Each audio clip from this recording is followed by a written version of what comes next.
नमस्कार, मैं हूं दिव्या। उत्तर प्रदेश की बड़ी खबरों में आपका स्वागत है। आज है 14 फरवरी, दिन शुक्रवार।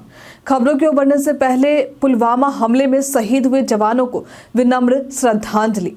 जिन लोगों ने हमारे कल के वीडियो को लाइक और कमेंट किया था उनके नाम है प्रेम बाबू, सचिन, रामा सचदेव और आर कुशवाहा, शिव कुमार सिंह, सत्यजीत सिंह, रश्मि सक्सेना, ललिता कटियार, सुखदेव कुशवाहा, शिव गोविंद श्रीवास्तव, नरेंद्र दीक्षित, सत्येंद्र शाही, संजय शुक्ला, सुरेश विश्वकर्मा। अब एक नजर सुर्खियों पर। महाकुंभ में नए विश्व रिकॉर्ड बनाने की तैयारी, पहुंची गिनीज टीम। 717 सहायक अभियंताओं के तबादले, दीनदयाल योजना कर्मियों की सेवाएं समाप्त। इंटर काशी और ओडिशा एफसी के बीच रोमांचक मुकाबला। राम मंदिर के मुख्य पुजारी आचार्य सत्येंद्र दास का अंतिम संस्कार सरयू तट पर। वरुण चक्रवर्ती को चैंपियंस ट्रॉफी टीम में शामिल करने पर गौतम गंभीर की सफाई। चले बढ़ते अब तक की 25 बड़ी खबरों की ओर विस्तार से। इंडियन कोस्ट गार्ड में 300 पदों पर भर्ती के लिए आवेदन शुरू। इंडियन कोस्ट गार्ड में नाविक जनरल ड्यूटी सहित 300 पदों पर भर्ती के लिए आवेदन प्रक्रिया शुरू कर दी गई है, जो कि 25 फरवरी तक चलेगी। आवेदन के लिए उम्मीदवारों को ऑफिशियल वेबसाइट joinindiancoastguard.cdac.in पर जाकर जरूरी डिटेल्स भरकर रजिस्ट्रेशन करना होगा। शैक्षिक योग्यता, नाविक के लिए जनरल ड्यूटी 12वीं पास होना चाहिए। नाविक डोमेस्टिक ड्यूटी के लिए 10वीं पास और यूपीएसएससी पीईटी 2023 स्कोर कार्ड अनिवार्य है। आयु सीमा 18 से 22 साल निर्धारित की गई है। भर्ती से संबंधित सटीक और अधिक जानकारी के लिए आप इसके आधिकारिक वेबसाइट और अधिसूचना को देख सकते हैं। महाकुंभ में नए विश्व रिकॉर्ड बनाने की तैयारी, गिनीज टीम पहुंची। माघी पूर्णिमा स्नान के साथ महाकुंभ में नए विश्व रिकॉर्ड बनाने की योजना शुरू हो गई है। Guinness book of world record की टीम भी मौके पर मौजूद है। 14 फरवरी को 15,000 सफाई कर्मी संगम तट पर सफाई करेंगे, जबकि अगले दिनों में 300 कर्मी नदी में सफाई करेंगे। 1000 ई रिक्शा चलाने और 10,000 हैंड प्रिंट लेने का रिकॉर्ड बनाया जाएगा। 2019 के कुंभ में भी 3 रिकॉर्ड बने थे। उत्तर प्रदेश बर्थडे स्पेशल में बात होगी देवेंद्र लाल की। ये एक भारतीय भू भौतिकीविद थे। आज के ही दिन वर्ष 1929 में इनका जन्म उत्तर प्रदेश के वाराणसी में हुआ था। वर्ष 1972 से 1983 तक भौतिक अनुसंधान प्रयोगशाला अहमदाबाद में निदेशक भी रह चुके हैं। वर्ष 1983 से 1987 तक international union of geodesy and geophysics के अध्यक्ष भी रहे हैं। 1 दिसंबर वर्ष 2012 में ये दुनिया को अलविदा कह गए। 717 सहायक अभियंताओं के तबादले, दीन दयाल योजना कर्मियों की सेवाएं समाप्त। उत्तर प्रदेश सिंचाई विभाग में 717 सहायक अभियंताओं के तबादले की स्वीकृति मिल चुकी है, जो कि लंबे समय से अटके हुए थे। वहीं दीनदयाल अंत्योदय योजना के तहत 72 जिलों में काम कर रहे हैं 250 कर्मियों की सेवाएं 1 मार्च से समाप्त हो जाएंगी, क्योंकि केंद्र सरकार ने नए मिशन की शुरुआत की है। अब इन कर्मियों को मानदेय फरवरी 2025 के बाद नहीं मिलेगा। सीबीएसई परीक्षा 15 फरवरी, कक्षा में होगी सीसीटीवी की निगरानी। केंद्रीय माध्यमिक शिक्षा बोर्ड यानी सीबीएसई की परीक्षाएं 15 फरवरी से शुरू हो रही हैं, जिनकी निगरानी पहली बार सीसीटीवी कैमरे से की जाएगी। हर परीक्षा कक्ष में एक आगे और एक पीछे कैमरा लगेगा, जिससे परीक्षार्थियों पर कड़ी नजर रखी जाएगी। इस बार परीक्षा 18 मार्च तक चलेगी। इंटर काशी और ओडिशा एफसी के बीच रोमांचक मुकाबला। राष्ट्रीय फुटबॉल प्रतियोगिता के लीग मुकाबले में इंटर काशी और ओडिशा एफसी के बीच कड़ी टक्कर हुई है, जो कि 2-2 की बराबरी पर खत्म हुआ। पहले हाफ में इंटर काशी 2-1 से आगे था, लेकिन 62वें मिनट में ओडिशा ने पेनल्टी किक से बराबरी कर ली। दोनों टीमों ने शानदार खेल का प्रदर्शन किया और मैच रोमांचक अंत पर पहुंचा। राम मंदिर के मुख्य पुजारी आचार्य सत्येंद्र दास का अंतिम संस्कार सरयू तट पर। अयोध्या के राम मंदिर के मुख्य पुजारी आचार्य सत्येंद्र दास शास्त्री का निधन बुधवार को पीजीआई में हुआ था।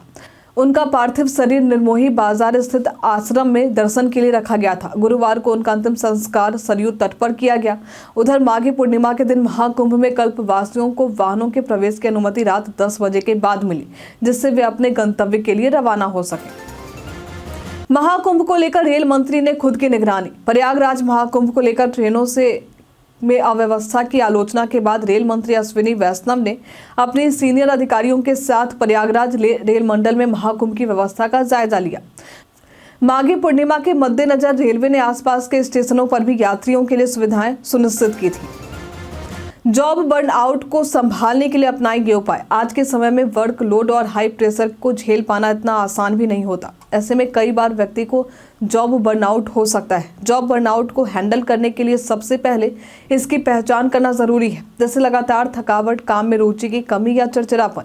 इसके बाद वर्कलोड को बैलेंस करें और कामों को प्राथमिकता के आधार पर बांटें। छोटे ब्रेक लें, जैसे हर घंटे 5 मिनट का माइक्रो ब्रेक। इसके अलावा काम और पर्सनल लाइफ के बीच सीमाएं तय करें। ये सुनिश्चित करें कि आप काम के घंटे में पूरी तरह से फोकस करें और बाकी समय को निजी जीवन के लिए समर्पित करें। इन तरीकों से जॉब बर्नआउट से बचाव किया जा सकता है। सोलर पैनल इंस्टॉल करवाने पर बिजली बिल में होगी 50% तक की कमी। प्रधानमंत्री सूर्य घर मुफ्त योजना के तहत सोलर पैनल इंस्टॉल कराने पर घर की बिजली का खर्च आधा हो जाएगा। आवेदकों को केवल 25% धनराशि जमा करनी होगी। शेष राशि केंद्र और राज्य सरकार द्वारा अनुदान के रूप में दिया जाएगा। उत्तर प्रदेश के 80,000 घरों में सोलर पैनल इंस्टॉल करने का लक्ष्य है और अब तक 24,000 पंजीकरण हो चुके हैं। उत्तर प्रदेश पर्यटन में आज बात होगी जनेश्वर मिश्र पार्क की। ये पर्यटन स्थल लखनऊ में गोमती नगर में स्थित एक शहरी पार्क है। इसे एशिया के सबसे बड़े सुंदर उद्यान में से एक माना जाता है। यहाँ से नज़ारे बेहद ही खूबसूरत दिखाई देते हैं। अगर आप प्रकृति प्रेमी हैं तो यकीनन ये पार्क आपको अपनी ओर आकर्षित करेगी। यहाँ का वातावरण शांत और हरियाली भरा है। पिकनिक स्पॉट के रूप में ये सबसे बेहतर पर्यटन स्थलों में से एक हो सकता है। राहुल गांधी को लखनऊ कोर्ट में समन। मानहानि मामले में 24 मार्च को होंगे पेश। लखनऊ की अदालत ने कांग्रेस नेता राहुल गांधी को भारतीय सेना पर दिए गए विवादित बयान के लिए समन जारी किया है। उन्हें 24 मार्च 2025 को कोर्ट में हाजिर होना होगा। पूर्व सेना अधिकारी उदय शंकर श्रीवास्तव ने राहुल गांधी के खिलाफ मानहानि का केस दर्ज कराया था। आरोप है कि उनके बयान से सेना और सैनिकों के परिवारों की प्रतिष्ठा को नुकसान हुआ है। आज जानेंगे ईपीएफ, पीपीएफ और एनपीएस में क्या है अंतर। ईपीएफ, पीपीएफ और एनपीएस तीनों रिटायरमेंट सेविंग्स स्कीम है, लेकिन इसमें कुछ प्रमुख अंतर है। ईपीएफ यानी एम्प्लॉयज प्रोविडेंट फंड, ये कर्मचारियों के लिए अनिवार्य स्कीम है जिसमें 12% कर्मचारी और 12% कंपनी की तरफ से जमा होता है। ये रिटायरमेंट के बाद पेंशन के रूप में दिया जाता है। पीपीएफ यानी पब्लिक प्रोविडेंट फंड, ये एक वॉलंटरी स्कीम है जिसमें आप 500 से 1.5 लाख रुपए तक का निवेश कर सकते हैं। इसका मैच्योरिटी पीरियड 15 साल है और ये टैक्स छूट भी प्रदान करता है। एनपीएस यानी नेशनल पेंशन सिस्टम, ये लॉन्ग टर्म स्कीम है जिसमें आप पेंशन के लिए नियमित निवेश कर सकते हैं। इसमें टैक्स छूट का लाभ मिलता है और रिटायरमेंट के बाद पेंशन प्राप्त होती है, लेकिन इसमें निवेश का एक हिस्सा शेयर बाजार में जाता है। फरवरी में गर्मी का प्रकोप, तापमान में वृद्धि का है अनुमान। इस बार फरवरी में गर्मी ने जल्दी दस्तक दी है। 20 फरवरी के बाद तापमान में वृद्धि की संभावना है। बनारस में तापमान 28 डिग्री सेल्सियस देखने को मिल सकती है, जो सामान्य से ज्यादा है। मौसम विशेषज्ञों के अनुसार पश्चिमी विक्षोभ का असर कम था और 20 फरवरी तक सर्द हवाएं चलने का अनुमान है। महाकुंभ में श्रद्धालुओं की भारी भीड़, अनिल कुंबले ने लिया संगम में स्नान। महाकुंभ के दौरान श्रद्धालुओं की संख्या में लगातार वृद्धि हो रही है। माघी पूर्णिमा पर 2 करोड़ से ज्यादा श्रद्धालुओं ने संगम में डुबकी लगाई, जिससे कुल संख्या 48.29 करोड़ तक पहुंच गई। महाशिवरात्रि के स्नान पर्व पर 1 करोड़ से ज्यादा श्रद्धालुओं की उम्मीद जताई जा रही है। इसी बीच क्रिकेटर अनिल कुंबले भी बिना वीवीआईपी प्रोटोकॉल के संगम में पहुंचे और पुण्य की डुबकी लगाई। आंध्र प्रदेश में 22 पीसीएस अधिकारियों के तबादले। उत्तर प्रदेश सरकार ने 22 पीसीएस अधिकारियों के तबादले किए, जिसमें कई जिलों के अपर जिलाधिकारी और नगर आयुक्त शामिल हैं। इस बीच सपा प्रमुख अखिलेश यादव ने महाकुंभ की व्यवस्थाओं पर सवाल उठाए और पेट्रोल डीजल की कमी को लेकर सरकार पर निशाना साधा। उन्होंने भाजपा पर कटाक्ष करते हुए महाकुंभ के लिए स्पेशल ट्रेनों के वादे को याद दिलाया। आगरा में राशन कार्ड धारकों के लिए सत्यापन अभियान चलाया जा रहा है। मार्च के अंत तक यदि आपने ई पॉज मशीन पर अपना अंगूठा नहीं लगाया है तो आपको राशन मिलना बंद हो सकता है। अब तक 75% यूनिट धारकों ने अपना सत्यापन करवा लिया है, जबकि 25% अभी तक इस प्रक्रिया से वंचित है। साथ ही आयकर देने वाले 14,000 राशन कार्ड धारकों के कार्ड निरस्त कर दिए गए। विजिलेंस ने रिटायर्ड दरोगा महेंद्र सिंह सैनी के घर और स्कूल पर मारा छापा। उत्तर प्रदेश सतर्कता अधिष्ठान यानी विजिलेंस ने भ्रष्टाचार के मामले में रिटायर्ड दरोगा महेंद्र सिंह सैनी के 2 घरों और स्कूल पर छापा मारा है। 7 घंटे चले सर्च ऑपरेशन में 16 करोड़ रुपए से अधिक की संपत्ति का खुलासा हुआ है। 10 बैंक खातों, भूमि, बेनामे स्कूल के अभिलेख और अन्य दस्तावेज जब्त किए गए। सैनी को नोटिस जारी किया गया है। वृंदावन और ब्रज तीर्थ स्थलों पर श्रद्धालुओं की संख्या में बढ़ोतरी। 2024 में कान्हा की नगरी वृंदावन में 9 करोड़ श्रद्धालुओं ने राधे राधे की गूंज सुनाई, जिसमें 1.36 लाख विदेशी श्रद्धालु शामिल थे। 1.10 करोड़ अधिक श्रद्धालु आए। इससे पर्यटन और रोजगार के अवसर बढ़े हैं। मथुरा, गोवर्धन, बरसाना समेत अन्य ब्रज स्थलों पर भी तीर्थ यात्रियों की संख्या में वृद्धि हो रही है और ग्रामीण क्षेत्रों में भी विकास कार्य जारी है। आगरा पुलिस कमिश्नरेट में महिला उत्पीड़न के मामलों के लिए नई व्यवस्था। आगरा पुलिस कमिश्नरेट में महिला उत्पीड़न के मामलों की सुनवाई के लिए महिला थाने का नाम बदलकर विमेन सेफ्टी सेल रखा जाएगा। इसमें विक्टिम सपोर्ट टीम होगी जो पीड़िताओं को मुकदमा दर्ज करने, मेडिकल बयान और कोर्ट में मदद करेगी। सेल में सिविल सोसाइटी के लोग भी शामिल होंगे। ये व्यवस्था 17 फरवरी तक शुरू करने की योजना है और महिला चौकियों को भी इसमें जोड़ा जाएगा।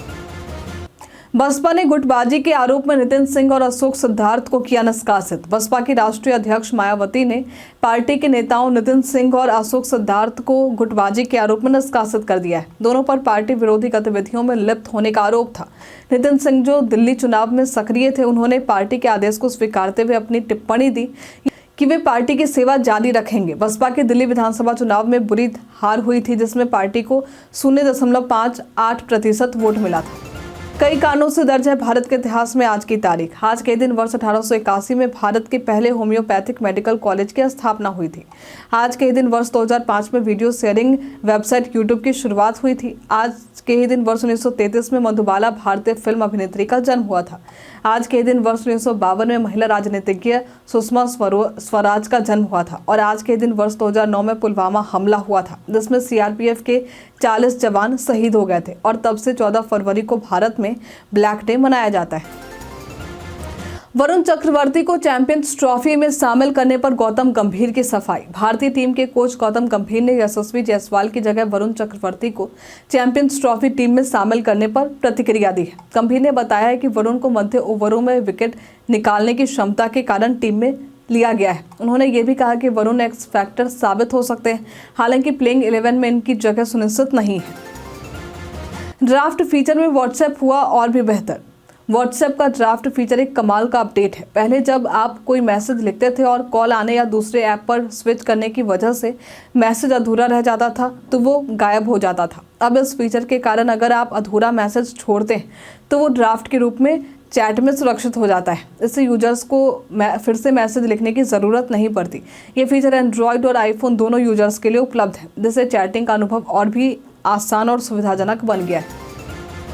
महाकुंभ के कारण आगरा से दिल्ली रूट पर बसों की कमी। परिवहन विभाग ने महाकुंभ के लिए प्रयागराज में 125 बसें भेजी, जिससे आगरा से दिल्ली और अन्य मार्गों पर बसों की कमी हो गई। यात्रियों को बसें नहीं मिल रही हैं और उन्हें प्राइवेट वाहनों का सहारा लेना पड़ रहा है। प्राइवेट वाहन वाले यात्रियों से ज़्यादा पैसे वसूल रहे हैं। रोडवेज प्रबंधक के अनुसार बसें जल्द ही लौट आएंगी। इसी के साथ बढ़ते आज के सवाल की ओर। तो आज का सवाल है, आपके शहर में कौन सा पर्यटन स्थल सबसे ज़्यादा प्रसिद्ध है? आप अपना जवाब हमें कमेंट में लिखकर ज़रूर बताइए। आज के लिए फिलहाल इतना ही। उत्तर प्रदेश की तमाम खबरों के साथ बने रहने के लिए देखते रहे डेली यूपी। और साथ ही अगर आप यूट्यूब से देखना है तो चैनल को लाइक करना और सब्सक्राइब करना। अगर आप फेसबुक से देखना है तो पेज को फॉलो करना ना भूलें। धन्यवाद।